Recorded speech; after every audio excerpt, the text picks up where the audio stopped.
اعوذ باللہ من الشیطان الرجیم بسم اللہ الرحمن الرحیم اللہم صلی علی سیدنا محمد معدن الجود والکرم وآلہ وسلم۔ سامعین و ناظرین اکرام، السلام علیکم ورحمۃ اللہ وبرکاتہ۔ آج کی ہماری نشست کا موضوع ہے کہ ہم اللہ تعالیٰ کی ملاقات کا شوق کیسے پیدا کریں۔ دیکھیں، یہ ایک تو بات یہ ہے کہ اصل ہماری زندگی کی ہماری زندگی کا مقصد یہی ہے کہ دنیا میں آ کے انسان اللہ کی ملاقات کی تیاری کرے۔ اللہ تعالیٰ نے ہمیں پیدا ہی دنیا میں اس لیے بھجوایا ہے کہ ہم اللہ کی ملاقات کی تیاری کریں۔ یہ مقصد ہے، واحد مقصد یہی ہے، اور کوئی مقصد نہیں ہے۔ انا للہ و انا الیہ راجعون ہم کہتے ہیں نا، تو اس میں مضمون یہی ہے کہ ہم اللہ کے ہیں۔ ایک تو یہ ہے کہ ہم نے اپنے آپ کو خود مالک سمجھا ہوا ہے، اور وَإِنَّا إِلَيْهِ رَاجِعُونَ، ہم اللہ کی طرف لوٹ کر واپس جانا ہے ہم نے، لیکن تیاری کر کے۔ اگر تیاری نہ کی تو پھر حال برا ہوگا، کیونکہ پھر ہم مجرم کی حیثیت میں جائیں گے۔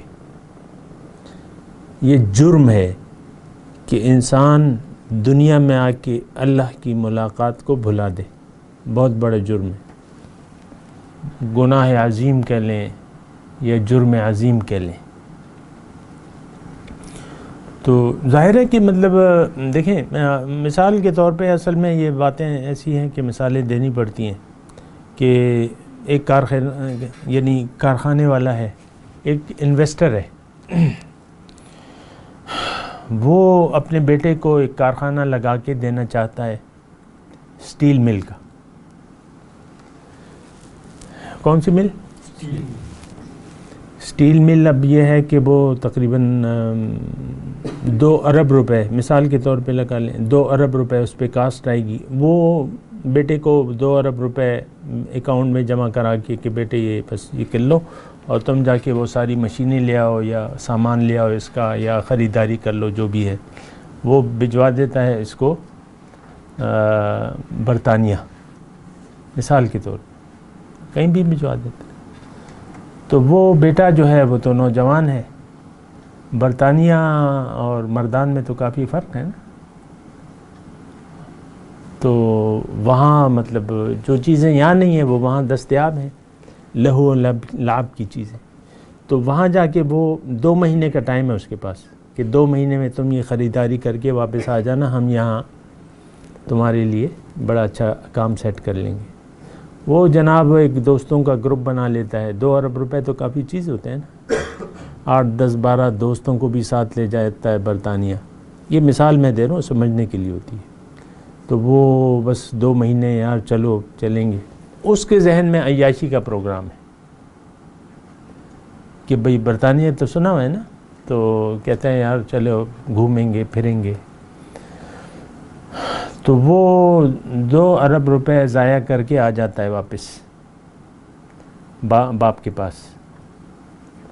اب یہ مجرم کی حیثیت سے آئے گا نا واپس، اس کا گھر تو اس کے باپ کا تھا، واپس آنا ہے اس نے، تو جو پیسہ دیا ہے تو وہ اس نے اڑا دیا لہو و لعب میں، اور بس خالی ہاتھ واپس آ جاتا ہے۔ دنیا میں دیکھیں، ہم آئیں یا تو جھولی بھر کے لے جائیں گے یا خالی ہاتھ جائیں گے، جھولی خالی ہوگی۔ تو ہم اگر آپ دیکھیں تو ہم جھولی میں کچھ بھر نہیں رہے،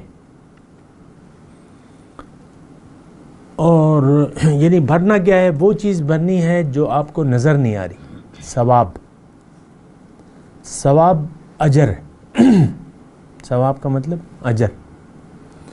تو وہ اللہ تعالیٰ، ہم دنیا کے اجر کے طالب ہو گئے دنیا میں آ کے، اور آخرت کا اجر ہم نے بھلا دیا ہے۔ تو بہرحال جو موضوع ہے میرا وہ اللہ تعالیٰ کی ملاقات۔ تو اب یہ ہے نا کہ اس کا شوق اس وقت تک پیدا نہیں ہو سکتا جب تک آپ حقیقت کو دنیا میں آنے کے مقصد کو نہ پہچانیں. اپنے آپ کو پہچانیں سب سے پہلے. یہ کوئی راکٹ سائنس وہ کہتے ہیں نا، راکٹ سائنس نہیں ہے. یہ آپ نے کچھ کرنا ہوگا، پھر اس کے بعد جو ہے کچھ ہوگا. تو آپ نے سب سے پہلے اپنے آپ کو پہچاننا ہوگا کہ بھئی میری حیثیت کیا ہے، میں کیا ہوں. اس میں کسی سے رہنمائی، اللہ سے رہنمائی لینی ہوگی اپنے آپ کو پہچاننے میں کہ میں کون ہوں، کیوں آیا ہوں. میری حیثیت تو چند دنوں بعد ختم ہو جائے گی. میں اگر یہاں کسی کا بیٹا ہوں، کسی کا باپ ہوں، کسی کا بھائی ہوں، اور یہ میری حیثیت ہے نا، کسی کا شوہر ہوں. لیکن جب قبر میں چلے جاؤں گا یہ ساری حیثیتیں ختم ہو جائیں گی. وہ رشتے دنیا کے دنیا ہی میں رہ جائیں گے کہ نہیں. تو یہ سوچنا ہوگا کہ میں کون ہوں. اور جب انسان دیکھیں چلا جاتا ہے، جب مر جاتا ہے اور جنازے پہ 10 منٹ رہتے ہیں تو لوگ باہر جو کھڑے ہوتے ہیں کہ بھئی وہ جو دوست احباب ہوتے وہ کہتے ہیں یار میت کو اب نکالو، مڑے راہ بار کے کہتے ہیں کہ نہیں نام لیتے ہیں، اس کا نام لیتے ہیں کہ مڑے کہتے ہیں، مڑے راہ بار کے. تو آپ کا نام بھی غائب ہو جاتا ہے کیونکہ آپ تو چلے گئے، وہ ایک لاش کا ڈھیر ہے. تو دیکھیں سب سے پہلے آپ کو یہ شوق جو ہے نا، یہ ایک ایسی چیز ہے جو نظر نہیں آتی. اللہ کی ملاقات یہ تو ایک ایسی بات ہے جو ہمارے ذہن کی حدود سے باہر بات ہے. لیکن ایک بات نوٹ کر لیں کہ جس چیز کا تعلق ظاہر سے ہو یا ہماری عقل سے ہو وہ اصل نہیں ہے، وہ ایک دھوکہ ہے، فریب ہے. جو چیز ہماری سمجھ میں آتی ہے، عقل میں آتی ہے، وہ اصل نہیں ہے، وہ ایک دھوکہ ہے اور فریب ہے.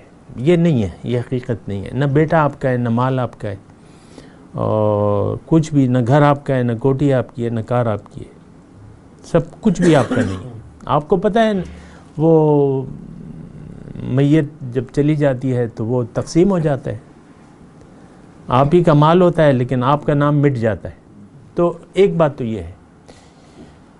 اور یہ میں شوق کی بات کر رہا ہوں، اور میں یہ بات آپ کو کہہ رہا ہوں کہ جو چیز باطن، اصل جو ہے وہ باطن ہے. ایک بات نوٹ کر لیں، جو چیز نظر نہیں آ رہی وہ اصل ہے،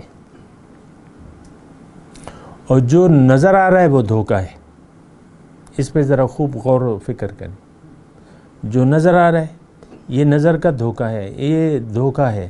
متاع الغرور اللہ تعالیٰ نے فرمایا نا، دھوکے کا سامان ہے. اپنی اولاد سے آپ پیار کرتے ہیں نا، لیکن ہے تو نہیں آپ کی. اپنے آپ سے آپ پیار کرتے ہیں نا. موت سے کتنے خوف زدہ ہیں لوگ. تو اپنے آپ سے پیار ہے. تو یہ دیکھیں، یہ سب ہم جو محبتوں کے ہم نے جوک جگائے میں، یہ کچھ بھی نہیں ہے. یہ ایک فریب ہے، دھوکہ ہے. اس کی حقیقت کچھ نہیں ہے. اور دوبارہ میں یہ بات کہہ رہا ہوں اس بات کو، جو چیز نظر نہیں آ رہی وہ اصل ہے. جو چیز ہماری نظر سے غائب ہے وہ اصل ہے، وہ حقیقت ہے. وہ چھوٹی ہو یا بڑی، وہ اصل ہے. اب آپ دیکھیں کہ ہمارا اپنی ذات ہے، انسان کی اپنی ذات ہے. یہ آپ کو نظر آ رہی ہے؟ نہیں آ رہی نا. آپ تو یہ ظاہر نہیں ہے. آپ نہ بوڑھے ہیں، نہ عورت ہیں، نہ مرد ہیں، کچھ بھی نہیں ہے. آپ جو ہیں وہ آپ کو نظر ہی نہیں آ رہا. تو اس پہ پھر یقینی، لیکن اصل وہ ہے. جو نظر نہیں آ رہا وہ اصل ہے کہ نہیں ہے. بھئی روح، انسان کیا ہے؟ روح اور جسم کا ملاپ ہے. یہ دونوں الگ ہو جائے تو ایک لاش بن جاتی ہے، اصل چلی جاتی ہے کہ نہیں. موت کیا ہے؟ دو چیزیں جب الگ ہو جائیں. انسان کیا ہے؟ دو چیزیں جب مل جائیں. جب الگ ہو جائیں تو ایک مردہ بن جاتا ہے اور ہم چلے جاتے ہیں رب کے پاس. تو اس دیکھیں یہ غور و فکر کی باتیں ہیں. تذکر، تفکر، تدبر، یہ قرآن کے الفاظ ہیں. تدبر، تم قرآن میں تدبر نہیں کرتے کہ تمہارے دلوں پہ تالے لگے ہوئے. اب یہ بہت بڑی بات ہے. اللہ فرما رہے کہ تم سوچتے کیوں نہیں ہو. افلا یتفکرون، تم سوچتے کیوں نہیں ہو. عقل سے کیوں نہیں کام لیتے؟ سوچتے کیوں نہیں ہو دماغ سے؟ میں نے تو تمہیں دماغ دیا ہے. عقل اللہ تعالیٰ نے دو چیزوں کا حدیث میں ذکر ہے، نفس اور عقل.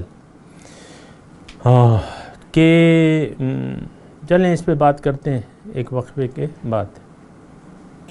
مولاي صل وسلم دائما ابدا على حبيبك خير الخلق كلهم